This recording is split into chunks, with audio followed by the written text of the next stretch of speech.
What's up, y'all? Yeah, let's check out a video from Couch Tomato. 24 reasons why Spawn and Deadpool are the same movie.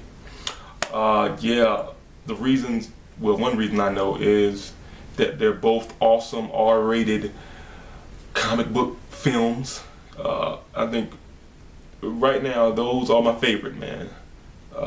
Yeah, those are and right now I'm thinking they have my top 10 list somewhere around in that top 10 list of comic book movies, and especially on the top of R-rated comic book movies. But let's check out and see some more reasons why they're similar.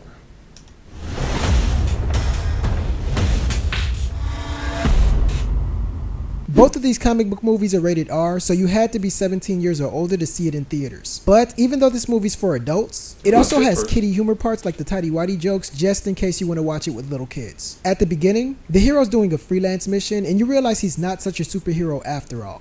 Far from a hero, he's actually quite the mercenary and is one of the highest scoring killers of all time. 41 confirmed kills. Okay. Now it's 89. Oh, he's just the highest scoring killer of all time, that's all. A bad guy who knows about his reputation tries to recruit him. The bad guy works with this one tomboy lady who's super sexy on the outside. She's rough and stuff, and even though she knows how to do a superhero landing, make no mistake, she's definitely a bad guy. Superhero landing.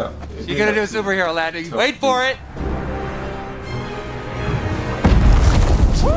So one of the bad guys tricks this main character into visiting a plant that's producing weapons of mass destruction. But it gets super weird after the bad guy gives the hero a Freddy Krueger makeover. The place gets set on fire and explodes, and the main guy's life is never the same pretty much. His face looks like testicles with teeth. His words, not mine. But the good news is he has the same superpowers as Wolverine, so he could heal really fast and doesn't need to wear gloves to take stuff out of the oven. His new powers come in handy when his rival Jesus him on this metal rod. But then the metal rod comes out and he heals afterwards. If it were me, and I had to choose between keeping my regular face or having superpowers and getting a new face like his, I choose for my face to stay the same because I treasure my face way too much. But one man's trash is literally another man's treasure in this movie. Even though he has new powers and is virtually indestructible, he has two major weaknesses. One, his nuts. And two, his heart, because he's still in love with the lady he's in love with. So much so, he spends a majority of the movie daydreaming about her, which is another similarity because both movies have exactly 3 flashback sequences in them. 1, 2, and 3 over here. Back in present day, he wants to go back and visit his ex, but he's far too embarrassed. He's walking in the street on a rainy day or night and everybody keeps staring at him and it gets really rude.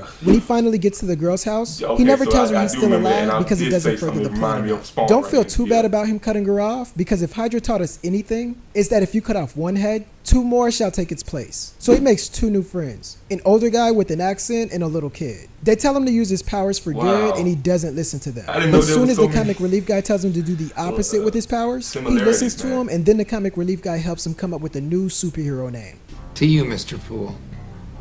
Deadpool. I dubbed thee Spawn! The hero gets a suit that's black and red. Why, do you ask? Well, that's so bad guys can't see me bleed. With a new suit and a new nickname, he goes after the guy who's allegedly the only man with the cure. I could cure them. Now we have the only vaccine. When the hero gets his hand on the guy who set him up, the guy doesn't recognize him at first. But then he starts dropping subtle hints and whatnot, and then the bad guy's like, oh. Everything is going fine until the bad guy pisses the good guy off and kidnaps the woman he loves. When it's time for the final battle, he loads up on lots of guns, only to discover he doesn't need any of them. God damn it! I'm gonna do this the old-fashioned way, with 2 swords and maximum effort. A final battle ensues, and the guy with the accent joins them, but doesn't make a difference at all, which is one of the main reasons the hero gets stabbed in the neck up area. At the end, when he finally gets his hands on the guy he's hell-bent on getting revenge on, he starts to second-guess himself and his conscience takes over. In these moments, everything else falls away. The way the world sees us. The way we... Oh, I totally forgot. That is one reason Deadpool and Spawn are completely different. But since I need one more reason they're the same, both movies have a Star Wars Yoda reference. Just ride his back like Yoda on Luke. Alright, Yoda, just wait a second. Those are 24 reasons these movies are the same. You agree? Yes, no, maybe so? If not, politely share your thoughts in the comment section below and click the subscribe button for more 24 reason videos. Awesome, man. Yes, I did not know that there was that many likenesses between those movies, man. That was awesome. That was good. Both of them, like I said, my favorite comic book movies right now, man. Yeah, Deadpool was awesome. Spawn, man, was awesome.